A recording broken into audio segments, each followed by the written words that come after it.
Right, Brogan Anderson, back in action finally. It's been I feel like every interview I do with a lot of the guys at City Kickboxing starts with, it's been a little bit of a wait for you to get back in there. Does it feel like that around here?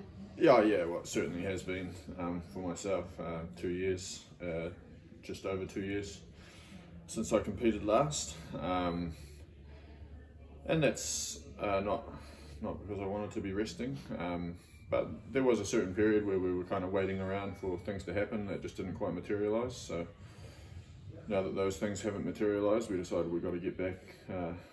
Got to get back in action. So basically we took the biggest opportunity we could find in the local region and the toughest fight I could find, and I think this is it. So looking forward to getting out there and showing the best version of myself. Eternal 81 on the Gold Coast this weekend. Have you fought on Eternal before? I don't think you have. Nah, this will be my first fight on Eternal. So yeah, I really like what they've been doing around the region. They've built themselves into being the most successful promotion and the most recognised promotion in the region, and probably the one that's putting on the most consistently good fight cards. So yeah, I'm looking forward to being a part of it, and I think being the Eternal Champion definitely cements you as the top guy in the region. You've been on a bit of a streak since making the move up. You had that loss against Matt Vale at welterweight, obviously streaking at middleweight, and you won the XFC light heavyweight as well. When you were kind of plotting out the pathway for your future, was middleweight always the target? Yeah, I think middleweight was originally the division that I always saw myself fighting at. Light heavyweight is a division that I have taken fights at when the fights were available there, if I couldn't get the fights at middleweight. And then I think early on in my career I made a little bit of a decision that I would try and fight at welterweight, and maybe I'd just be really big there, and that would be an advantage to me. But I think it was a little bit too much.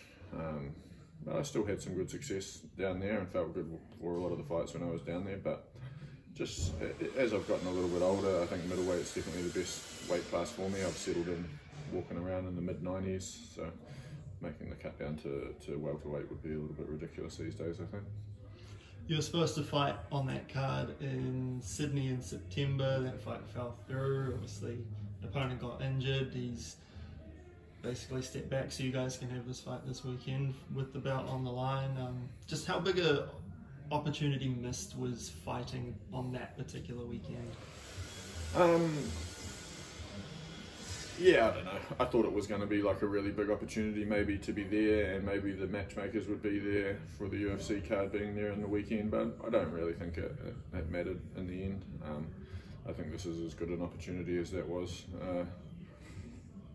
At the end, all that really matters is the numbers on paper on Tapology and what your record looks like, and if you've got some exciting highlights online. So hopefully this will add a few more of all of those things after the weekend. So yeah, I don't think it was too big a missed opportunity. It would have been great to fight over there with all the boys on that weekend, but in the end, this is what we got to do this weekend. So that's what I'm focused on now.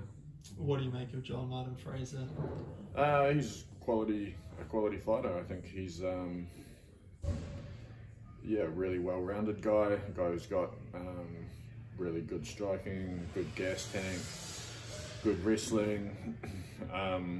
He would be a really tough puzzle to solve. He mixes it up between orthodox and southpaw, and he's really been able to put it on the guys that he's fought. So I'm going to have to be really, really sharp, be at my best right from the outset. I won't be able to make too many mistakes, but I think if I'm at my best, I'll be able to take control of the fight and be the better man for 25 minutes if need be. But yeah, I've got all the respect in the world for him. I think it's, as I said, I think it's the toughest fight in the region. I think he's the best middleweight in Australia. You know, Matt Myers obviously was the champion, and he's a really quality guy as well. I think, you know, he caught John Martin Fraser with that spinning back kick the last time they fought and put him away. So credit to him for doing that. But I still think that John Martin Fraser's body of work over his last few fights has been pretty impressive. So yeah, all the respect in the world for him. Just for yourself, for people who might not be as familiar with you and how you operate, just tell us a little bit about your career to this point. I've been fighting as a professional for probably around 9 or 10 years. I'm 15-3.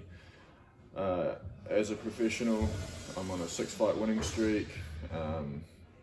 About 80% of my wins have come by a finish, mostly via submission. And yeah, my last few fights have been pretty cerebral. I've been able to go in there and mostly shut guys down, be very disciplined with my approach, and eventually work to take guys to the mat and then just completely shut them down and get them out of there. But I've spent the last 2 years here working on being a more complete fighter, adding a lot of new tools to my game. So I'm really looking forward to showcasing, a new Brogan Anderson on Saturday. What was it that brought you up here? Just the pursuit of being around other people that are just as hungry as I am, that want to train full time, that they're grinding it day in, day out. And just the knowledge that's here as well is fantastic. But just the brotherhood amongst the team is awesome here. That's something I hadn't found. Well, I've found good teams around the world when I've travelled, but nothing like the camaraderie that I found here with the boys. And just the team dynamic here is something special. All the boys support each other. Everyone puts it in for each other. The boys all turn up day in, day out. And if anyone's slacking off, you're going to hear about it. I like that. I had a good thing going down home. I had a good bunch of guys around me down there that were passionate. But I was the one pushing things along down there, and up here I've got plenty of support around me. A lot of guys that are, as I said, just as hungry, if not hungrier than I am, that I can feed off. So I love that. Is it kind of a case of if you're the biggest fish in the pond, you need to find a new pond? For sure, 100% that. And I had to find somewhere where there were people that could make me feel uncomfortable and really struggle in sparring and lose rounds all the time, and that's forced me to get better. So yeah, I love it here. It's great. Just tell me a little bit about this team and I guess how it's different being in a situation where, you know, other gyms around the world have a target when they see a fighter out of City Kickboxing. Yeah, I don't know. Obviously the team's had some really good success. On the local scene, I guess like there has been a struggle for some of the boys to find fights because they're out of City Kickboxing, and that becomes like part of your identity. Obviously when he's answering questions on the interview, they're going to be talking about out of City Kickboxing, and I don't know, I don't think you can read too much into that. It's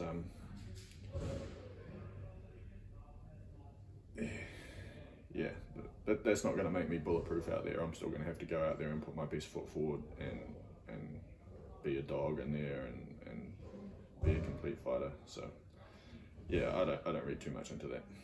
Yes, a lot of the guys who come here from other gyms probably get asked this question when they do interviews. Like, what is I guess the pros and cons of all you guys chasing kind of the highs of the sport, all conglomerating in this one gym? Yeah, I don't like to look at it in that we're stepping on each other and that there's too many guys here that are trying to get to the UFC or to the other big promotions. I think there's so many guys here that deserve it, and it's not just here, but in New Zealand as well, that deserve it. And the opportunities just aren't as common here as they are if you were over in the States. If this gym was based in the US, I think like so many of the guys would have been picked up already, but here, the rate at which they are picking up talent from the region isn't fast enough for all the talent that's coming out of the region. So that's not a problem with being here at City Kickboxing. I don't think that's just a problem with being in this region. So hopefully they'll continue to see that the guys coming out of here are world class, and they'll keep picking more and more guys up, and yeah, we'll see, because there's heaps of guys here that are ready for that next step. You won't be the only guy out of this gym fighting on the Eternal card. Kieran Joblin's fighting as well, Stonecutter. He's another veteran around kind of the local scene now, actually getting some fights under his belt to, I guess, go over and fight with a teammate on the card. Do you prefer that situation, like having someone there to do it with you, or do you prefer being all about you for the fight? No, I like having someone to travel with, and to be on the same card as Kieran is fantastic. He's a guy who's been fighting as long, if not longer, than I have around the scene, and an absolute legend in Australasia. He's fought everyone, won more titles than you can probably count. So yeah, to be on the same card as him is fantastic, and he's a great guy who I've got all the respect in the world for. So it'll be cool to be over there with him, and the rest of our team that are travelling over with us. So yeah, he's a great guy, and I'm looking forward to sharing the night with him. What does your week look like from here? Today's Monday, right? Today's Monday. Today's Monday, yeah. Just focused on the weight cut this week, so I'm just all the hard work's out the way. I'm just taking it a little bit easier, sleeping in during the day, getting used to being active a little bit later at night. My fight will be on about 12 o'clock on Saturday, so I'll be getting used to being active a little bit later in the day. Yeah, just trimming up the last 6 or so kilos until Friday. And other than that, just resting. I'll do one workout a day in the evening, get a few rounds in on the pads, so a bit of light movement with one of my training partners, and then just getting the body nice and loose and relaxed and just enjoying myself. Yeah, just trying to enjoy the whole process. Yeah, as I said before, I'm super excited. This is like, I haven't fought in 2 years, so I don't know how many more I've got left, like I'm 34 years of age. I don't have any plans on calling it a day, but this isn't going to be around forever, so just got to enjoy everyone while I can, At what age did you kind of start thinking on that track? Because I know a lot of the guys kind of start saying like mid-30s, they kind of start thinking, fighting's not going to be around forever. I guess this is probably the first time that I've thought that. And the last time I fought, I was 32, and I expected that I was probably going to fight again 6 months later, and then 6 months later, and then obviously I've sat around for 2 years. So if the fights are going to be that hard to come by, maybe I've only got a handful left. Hopefully I've got many more, but yeah, I'm just trying to enjoy it. Fair enough. A little bit out of the realm of the local scene. I don't know if you saw the UFC heavyweight title, that whole picture, the John Jones fight falling apart, and now Aspinall, Pavlovich is fighting.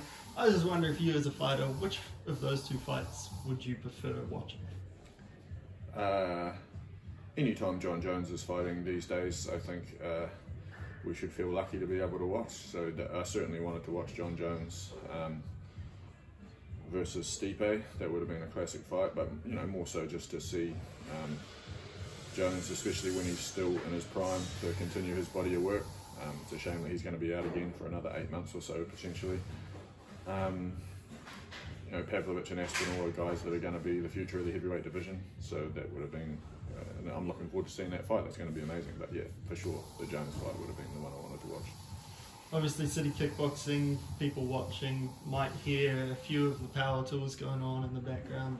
The new gym's a little bit away. How has it been trying to work in I guess, since the move and everything going on around you here?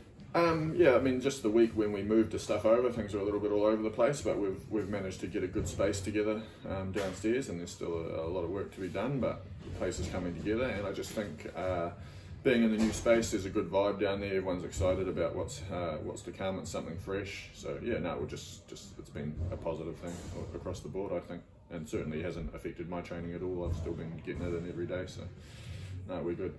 And just lastly, for this fight this weekend, what should people expect from you? Just a good, well-rounded performance. I'm keen to put on, a good 25-minute showcase, and if I can get him out of there before that, I'll be stoked. But I just want to put my best foot forward, turn up, and put on a good fight as well. I'm expecting that he's not going to be he's not going to roll over. I'm going to have to go to war in there. I'm going to have to go through it. So that's what I'm prepared to do, and hopefully that's what the fans will see. And that'll be on UFC Fight Pass as well. So yeah, hope all goes well for you. Yeah. Thank you very much for the time. Awesome. Tune in.